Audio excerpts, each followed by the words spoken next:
Sorry, guys. I'm just feeling real run down today. Had a bit of a rough night. Yeah, let me tell you about it. Well,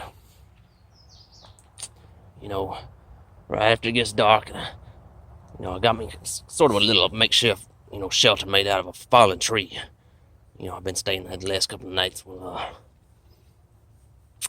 yeah, I was settling in for the night, and sun had just gone down. It's just getting dark, and I hear this noise.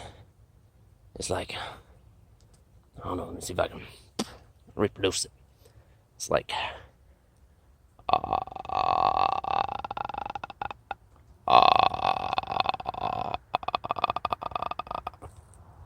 I'm like, oh God, there's only one thing that could be. That's Predator.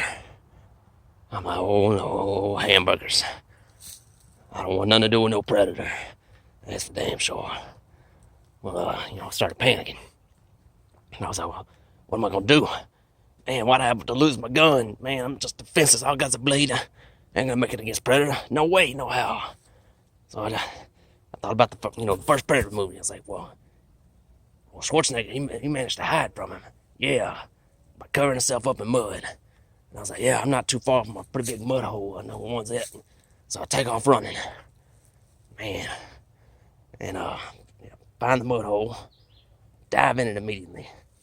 Well, strip butt naked first, obviously. Of course, I left my hat, my sunglasses on. Bushman still got a Bushman. Well, covered myself up completely, head to toe, in mud. And I just stood still. I was looking around.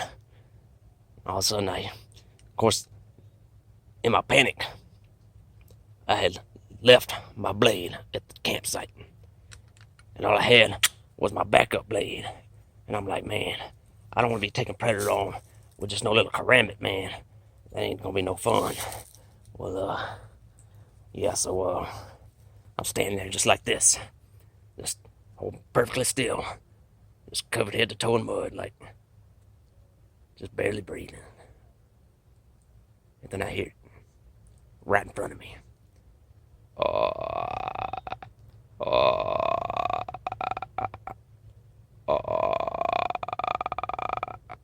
And I'm like, oh God, he's right there. And of course, I'm still holding still. I didn't know what to do. I was just like, I can't see him. He's got that active camouflage, Plus, it's pitch black dark. I was like, well, maybe I can just hold out till sunrise. Maybe I can come up with a plan. Well, that's what I did. I stood there for 10 hours straight. I'm talking about not moving a muscle. And you know what? He kept making that noise. Just,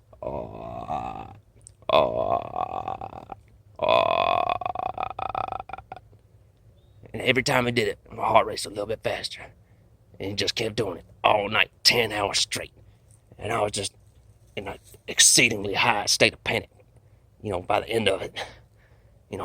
Finally, a little bit of light starts cracking through the trees. I'm like, I can't do this no more. Man, standing perfectly still for 10 hours straight, butt naked, covered head to toe in mud. Man, by hour 6, you're just ready to give up. But by hour 10, I was just like, I pushed through. By hour 10, I was like, okay, I just can't take this no more. I really didn't want to die, having my skull grabbed and my spine ripped out of my body. Sounds like a pretty bad way to go. But if this is going to happen, it's going to happen. Because I don't think I've got a chance, against him with this little karambit. Well, I was like, well, I'm going to die a warrior's death. I'm going to go out fighting. That's right. So, a little bit of light starts creeping through, and I'm like, man, it's got that active camouflage. And I figured maybe I'd be able to see the outline of him, But no, nothing. And he starts making that noise again. And I'm just like, it's just like echoing through my brain. I can't take it no more. I'm like, that's it. I can kind of tell where he is from the sound. He's got to be like 2.5 feet in front of me. I'm talking about he's right there. And that's where he's been all night. All right, okay. I'm just gonna make a go for it. I'm just gonna stab at him and just hope for the best. So that's what I do. A little bit of light creeps in, I scream and go, ah! I stab forward. I ain't hit nothing. I was like, oh no, is he a little further away? So I stab a little further forward. Nothing. And then man, my heart jumps out of my chest and I'm just panicking. I just start swinging wild. It's like, ah! Just everywhere. Well, I did that for about 10 minutes. And man, I was getting tired. And the noise stopped as soon as I did it. As soon as I started screaming and waving my blade. Finally, I couldn't take it no more. I was just so tired and I couldn't hold my arm up no more. And I was just like, all right, enough toying with me, Predator. Just take me, man. Come on. Enough of this. And so I just stood still. About 2 minutes later, after standing still, the noise starts up again.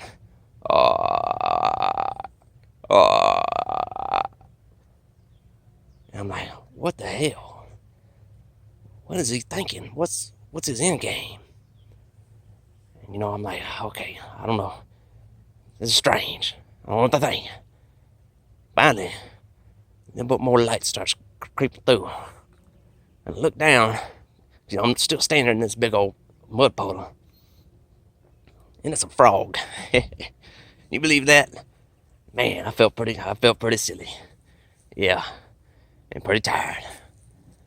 I thought, oh man, I can't believe that.